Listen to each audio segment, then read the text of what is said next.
अगर मदर को डायबिटिक है, मदर डायबिटिक हो गई है प्रेगनेंसी में, तो उसको चांसेस हैं कि उसका वेजाइनल इन्फेक्शन हो सकता है लीडिंग टू यूटीआई ऑल्सो। तो हमें ये केयर तो नॉर्मल वाली तो केयर करनी है। कई पेशेंट आते हैं कि मैम हमको वायरल इन्फेक्शन था, वी टुक सम एंटीबायोटिक, उसके बाद हमें खुजली हो गई। तो दैट इज द रीजन कि वो जो वेजाइनल इन्फेक्शन की क्यों हुआ, क्योंकि वो वेजाइनल फ्लोरा भी मर गया, लैक्टोबैसिलस। जो ये मौसम चेंज होता है, जो डैम्पनेस आती है, रेनी सीजन होता है, उसमें भी बहुत चांसेस है कि हमारी vaginal infections हो जाए। Hello everyone and welcome to the Voice of Women, where you bring conversations that matter. I am your host Diya Singh and today we are talking about a topic vital to every woman's health and confidence, which is women's hygiene. Joining us is the esteemed Dr. Himangi Negi, MBBS, DNB, FMAS, laparoscopic surgeon, a trusted expert in women's health, and together we'll explore practical tips, common mistakes, and essential insights to help you maintain optimal hygiene and well-being. So stay tuned for an empowering and informative discussion which you don't want to miss. So everybody, with this, let's quickly dive into the video. And welcome, ma'am. Very excited for this informative conversation with you. Thank you so much, Diya. All right, ma'am. So starting with the very first question, which is जो normal हमारा routine होता है, daily routine, उसमें हमें अपना personal hygiene का कैसे care करना चाहिए? देखो दिया, हमारी जो नॉर्मल वेजाइनल पीएच होती है एसिडिक होती है, तो हम लोग चाहेंगे कि वो जो पीएच है वो एसिडिक ही मेंटेन हो। अगर वो अल्कलिन की तरफ जाती है तो वेरियस इन्फेक्शंस हो सकते हैं। तो डेली में it is very simple that no soap, Savlon, Dettol, only plain water. भले वो ल्यूकवार्म वाटर हो या वो कोल्ड वाटर हो, जब भी आप नहाएं that is sufficient to maintain a normal vaginal hygiene. जो ये वॉशेज आते हैं मार्केट में, जेनाइटल वॉशेज हैं, उनको भी बहुत ज्यादा यूज नहीं करना है, because they also make the area dry.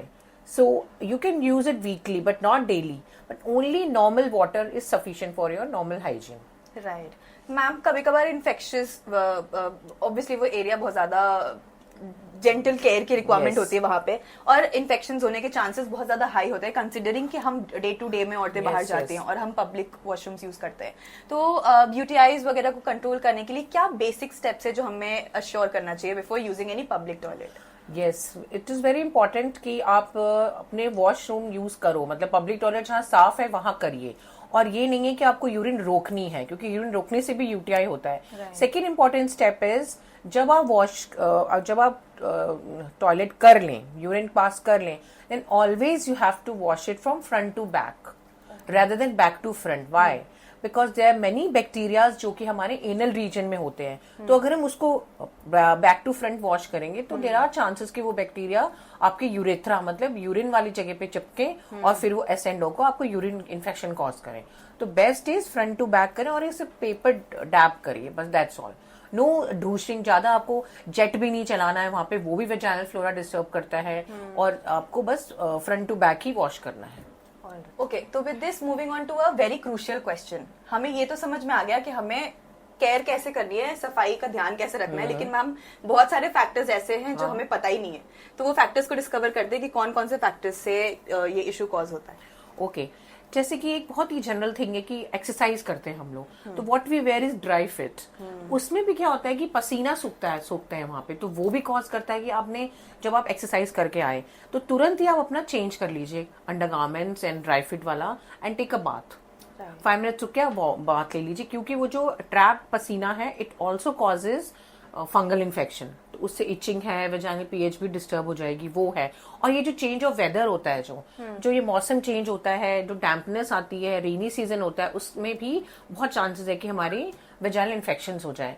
Thirdly, जब हम लोगों को कभी भी कोई बीमारी होती है, मतलब वायरल इन्फेक्शन है, भले गला खराब है, भले हमारा नॉर्मल फीवर भी कोई है, और अगर हम कोई एंटीबायोटिक खाते हैं तो एंटीबायोटिक क्या करती है कि हमारी जो फ्लोरा है, जो हमारे बैक्टीरियाज होते हैं बॉडी में, वो मारती है। तो एक नॉर्मल हेल्दी बैक्टीरिया जिसको हम लैक्टोबैसिलस कहते हैं, वो वेजाइनल एरिया में रहता है, तो वो भी मर जाता है। तो दैट इज द रीजन कि कई पेशेंट आते हैं कि मैम हमको वायरल इन्फेक्शन था, वी टुक सम एंटीबायोटिक, उसके बाद हमें खुजली हो गई।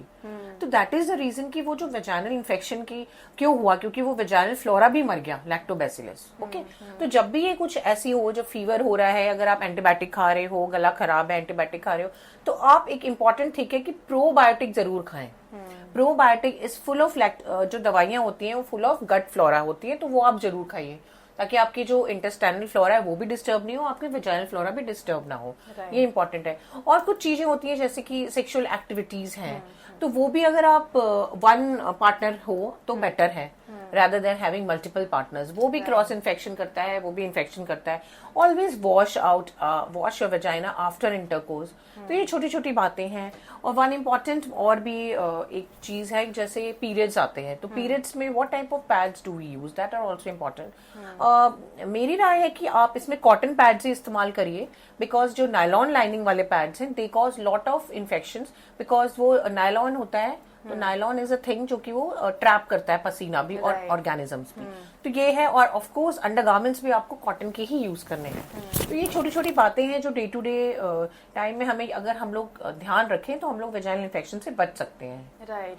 मैम, हमने पीरियड्स के बारे में बात किया, तो मुझे इससे रिलेटेड एक क्वेश्चन आया. जब भी हम पीरियड्स के टाइम पे, गर्मी के टाइम पे to be specific, pads use करते हैं तो रैशेज हो जाते हैं. तो उनको हम कौन से घरेलू उपाय करके ठीक कर सकते हैं? घरेलू तो कुछ नहीं. घरेलू में कोई, अच्छा वन मोर थिंग, कोई पाउडर नहीं लगाना वहां पे, कोई आपको परफ्यूम नहीं, कोई ऐसे नहीं छिड़कना है उस वाले एरिया में. पाउडर तो बिल्कुल नहीं. घरेलू कुछ नहीं, आपको प्रिवेंट करना है. और अगर आपको होते हैं तो आपको सिर्फ वाटर से धो के आपको हमसे कंसल्ट करना है. बिकॉज घरेलू ऐसा कोई उपाय नहीं है कि हम उसको बोले कि भाई हल्दी लगा लो. नो. भाई तेल लगा लो. No, not at all. They will increase the organisms. वो नहीं है. देयर एंटी फंगल है कि किस टाइप का इन्फेक्शन है, क्या फंगस है, क्या बैक्टीरियल है, क्या हो गया है. तो accordingly we will give the medication. Right. और मैम, अगर रैशेज हो रहे हैं तो? रैशेज भी you have to consult us. Anti fungal creams आती हैं, वो भी बिना कंसल्ट किए तो नहीं देंगे.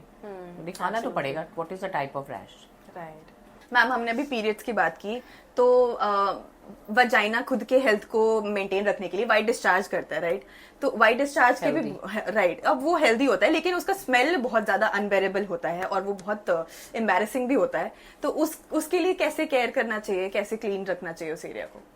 देखिए, नॉर्मल वजाइनल डिस्चार्ज होता है ट्रांसपेरेंट हेल्दी डिस्चार्ज, जो कि सब यंग लेडीज को होता है टिल यू रीच मेनोपॉज. और इसमें क्या होता है कि it changes according to the days of the cycle. अगर ओवुलेशन है, अंडा बनने का टाइम है, तो ये ज्यादा डिस्चार्ज होगा. That is a normal healthy discharge, वो भी रहता है. और अगर मान लो आपके पीरियड्स आ गए हैं, उसके बाद थोड़ा सा ड्राई रहता है, धीरे धीरे वो बढ़ता है. तो यही मैंने जैसे आपको बताया कि सोप, सैवलॉन, डेटॉल नहीं लगाना है, ओनली प्लेन वाटर. और बीच में आप वेजाइनल जो आपके जेनिटल वॉशेज हैं वो यूज कर सकते हैं. और alright ma'am, genital washes use तो कर सकते हैं, पर फ्रीक्वेंसी कैसे खुद से? ये सारी से मतलब वीकली आप यूज करिए, डेली करने की जरूरत नहीं है. डेली में तो और आपको ड्राइनेस कॉज हो जाएगी उससे. तो आप वीकली यूज कर सकते हैं जेनिटल वॉशेज. ऑलराइट, ठीक है. तो ma'am, with this moving on to the next question, which is pregnancy के टाइम पे मदर के लिए, मदर के हेल्थ के लिए और बेबी के हेल्थ के लिए क्या प्रैक्टिसेस करते रहनी चाहिए? Yes, this is a important question, क्योंकि अगर प्रेगनेंसी में इन्फेक्शन हो रहा है, वो मदर और बेबी दोनों के लिए अच्छा नहीं है. अंडरस्टूड? अगर प्रेगनेंसी में मदर को वेजाइनल डिस्चार्ज हो रहा है तो उसको वो प्रीटर्म लेबर में, मतलब कोई भी जो डिलीवरी है वो पहले भी हो सकती है. तो हमें बहुत इंपॉर्टेंट है केयर करना है मदर को. अगर मदर को डायबिटिक है, मदर डायबिटिक हो गई है प्रेगनेंसी में, तो उसको चांसेस हैं कि उसका वेजाइनल इन्फेक्शन हो सकता है, लीडिंग टू यूटीआई ऑल्सो. तो हमें ये केयर तो नॉर्मल वाली तो केयर करनी है, पर हमें ये भी देखना है कि उसको हम एक प्रोबायोटिक भी ऐड कर दें, जो कि मैंने बताया था, जो लैक्टोबैसिलस वाला फ्लोरा है उसको नॉर्मल हेल्दी रखता है. तो we add probiotic in mother, जो सब्सेप्टेबल हैं अपने वेजाइनल इन्फेक्शन के लिए, वो करते हैं. और अगर हो ही गया इन्फेक्शन तो वी ट्रीट अकॉर्डिंगली, और हम लोग ट्रीट करते हैं. ओरल तो हम नहीं दे सकते हैं इन्फेक्शन की दवाइयां, because it crosses the placenta and it is not safe. तो हम लोकली बताते हैं, लोकल एप्लीकेशन के लिए हम देते हैं मदर को ड्यूरिंग प्रेगनेंसी अगर डिस्चार्ज है तो. मैम, यूटीआई के बारे में हमने बात कर ही लिया है, तो यूटीआई पे और थोड़ा इन डेप्थ बात करते हैं कि यूटीआई, कुछ पेशेंट्स ऐसे होते हैं जो बहुत प्रोन होते हैं यूटीआई के लिए, कि बहुत आसानी से बार बार हो रहा है. राइट. तो मैम, हर बार डॉक्टर को विजिट करना इज नॉट पॉसिबल, तो हमें खुद से पर्सनली क्या ध्यान रखने चाहिए कि यूटीआई ना हो? यूटीआई जो होता है लेडीज में थोड़ा जल्दी ही होता है because of small urethra as compare to males. ठीक है, तो वही लॉट ऑफ फ्लूइड पिए, lot of water, it helps in preventing UTI. बहुत ज्यादा पानी पिए, मतलब 2 लीटर पानी एवरी डे आपको पीना ही है. तो इससे क्या होगा, आपको जल्दी जल्दी यूरिन आएगा एंड यू हैव टू, उससे क्या होगा कि यूरिन जल्दी आएगा तो आपका सारा किडनी का जो भी वेस्ट है वो निकलेगा, तो आपको यूटीआई के चांसेस कम होंगे. और जब भी आप यूरिन करने जाएं उसको जैसे मैंने आपको बताया वैसे धोएं. Okay, and lot of water and just prevent vaginal infections. ये इंपॉर्टेंट है. पब्लिक टॉयलेट यूज करिए बट देख के कि साफ है वहां पे वो. और वैसे मैं बताऊं आपको कि Indian toilet are always better than western toilets, but unfortunately हमें इंडियन टॉयलेट आजकल इतने मिलते नहीं है. तो इंडियन टॉयलेट जहां भी हो सके prefer Indian toilets. They are always better than western toilets to prevent UTI. Right. Ma'am अगर हो गया यूटीआई तब तो हमें मिले आप आके हो गया तो फिर आपको प्रिकॉशनरी तो आपका नहीं रहा, अब आपको क्यूरेटिव पे जाना है तो you have to see a gynae. हम लोग टेस्ट करवाते हैं, कल्चर करवाएं, फिर स्टार्ट द एंटीबायोटिक। कौन से एंटीबायोटिक सेंसिटिव है बैक्टीरिया वो देते हैं, और कुछ प्रेगनेंसीज में हम नहीं दे सकते दवाइयां तो वो नहीं देते हैं। तो ऐसे होता है, यूटीआई होता है। और हमें एक और चीज रूल आउट करनी है रिकरेंट यूटीआई में, कहीं स्टोन तो नहीं है किडनी में, किडनी या कोई यूरिनरी ब्लैडर में, यूरेटर में कोई स्टोन तो नहीं है फंसा हुआ, तो वो भी रिकरेंट यूटीआई करता है। और कोई लोकल वेजाइनल इन्फेक्शन तो नहीं चल रहा, उसकी वजह से भी यूटीआई होता है। तो बहुत सारी चीजें we have to examine the patient also. Right ma'am, एक ये भी सिचुएशन होती है जितना पानी पियानी उससे ज्यादा बार बार वो यूटीआई में होता है। देयर इज अ सेंसेशन कि जल्दी जल्दी मैम यूटीआई के बहुत सारे व्हाट शुड आई से बहुत सारे सिम्टम्स होते हैं ना। अब किसी किसी को तो बहुत ज्यादा जलन होता है राइट, किसी को जल्दी जल्दी सुसु आ रहा है, हाँ, जल्दी आ रहा है, किसी को बैक पेन होता है सिर्फ, किसी को कुछ भी नहीं होता, उसको हम कहते हैं एसिम्प्टोमेटिक यूरिनरी ट्रैक्ट इन्फेक्शन। कुछ भी नहीं होता, तो कुछ भी नहीं होता में तो और डेंजरस है कि वो हम पकड़ ही नहीं पा रहे हैं। तो वो यूटीआई जैसे हम लोग नॉर्मल जो करवाते हैं, चलो आपको यूरिन रूटीन कल्चर करवाइए, सिर्फ यूरिन रूटीन कराइए, उसमें बहुत सारे पस्टल्स आते हैं और बैक्टीरिया प्लस आता है, तो फिर हम कल्चर कराते हैं, then we come out to know asymptomatic UTI कहते हैं उसको, नो सिम्टम्स के। तो ये सब कैसे डिस्कवर करेगा कोई इंसान अगर कोई सिम्टम ही नहीं है? वो तो मुश्किल है करना, बट ये है कि जैसे रूटीन चेकअप प्रेगनेंसी में हो रहा है या पेशेंट हमारे पास आ रही है तो हम सारे टेस्ट लिखते हैं। कोई अगर मान लो patient is coming for general health checkup, तो आई राइट यूरिन रूटीन, तो उसमें पता चलेगा। बट वो डॉक्टर के पास से नहीं आ रही तो फिर नहीं पता चल पाएगा। तो वो इट असेंड्स अपवर्ड्स, तो यूरिन इन्फेक्शन ट्रीट नहीं हुआ तो ऊपर चल के किडनी का इन्फेक्शन बन जाएगा। तो एक छोटा सा urine infection and vaginal infection both are very important, they should be treated so that आगे फर्दर ट्रीटमेंट, फर्दर हमें और कोई बीमारी ना हो, दैट वे। राइट, तो इससे तो ये समझ में आया कि रेगुलर स्पेसिफिकली वुमेन को तो गाइनीज के पास रेगुलर जाना चाहिए, एकदम जाना चाहिए। Right, alright, so with this moving on to the very last question for this session, which is कि मैम हमने सिर्फ यूटीआई ही नहीं होते, बहुत सारे इन्फेक्शंस होते हैं नीचे, तो साइंस क्या है और कैसे उस चीज को प्रिवेंट कर सकते हैं? Okay, science of vaginal infection, जैसे कि पेशेंट आती है कि मुझे इचिंग हो रही है एंड नीचे से डिस्चार्ज हो रहा है, तो if the girl is married तो हम लोग इंटरनल एग्जामिनेशन करके देखते हैं कि कैसा टाइप का डिस्चार्ज है। There are number of vaginal discharges, colours discharges के अलग अलग होते हैं, तो वो हमें as a doctor we have to make out कि कौन सा इन्फेक्शन इनको हो रहा है, पेशेंट को हो रहा है। तो हम लोग देखते हैं ग्रीनिश डिस्चार्ज है तो अलग टाइप का इन्फेक्शन है, व्हाइटिश डिस्चार्ज है तो फंगल इन्फेक्शन है उसको, और एक येलोइश डिस्चार्ज है तो अलग इन्फेक्शन है, तो उसका सबका ट्रीटमेंट भी अलग है।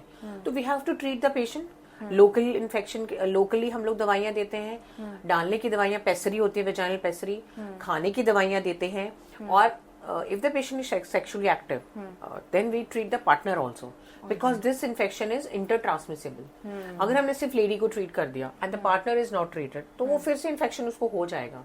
तो there is a full course of antifungal antibiotic जो हम लोग को देना है पेशेंट को in order to get rid of the infection, तो उस that involves partner treatment also. तो वो देखना है। इसमें एक और चीज है कि अगर इन्फेक्शन है and then we have to take pap smear also. Pap smear is a very important test to see the infection as well as the screening test of cancer cervix. तो उसके तो मैं आपको it is another important topic, वो हम कभी और discuss करेंगे। बस एक बेसिक थिंग है कि we take the pap smear also if the girl is sexually active और if she is married. Pap smear is a mandatory thing for girls having recurrent infection or infection या discharge vagina करके अगर वो हमारे पास आती हैं तो इट्स वेरी सिंपल टेस्ट। तो हम लोग ओपीडी में करते हैं एंड उससे पहले हम लोग फिर ट्रीटमेंट स्टार्ट कर देते हैं। Don't wait for the report. तो साइंस वो हमें डिटेक्ट करना है and we have to treat the patient accordingly. हमें लगे कि ये डिस्चार्ज है, ग्रीनिश है तो क्या है, तो ऐसा होता है, different type of discharges. All right, thank you so much, ma'am. So everybody, that brings us to the end of this video. So if you want to visit ma'am, the address is Women's Care Clinic, shop number 212A Clio Street, sector 121, Noida. Detailed address आपको नीचे description मिल जाएगा ma'am के contact details के साथ. So make sure that you are visiting ma'am. So if you want to visit a good gynae, she is the one for you.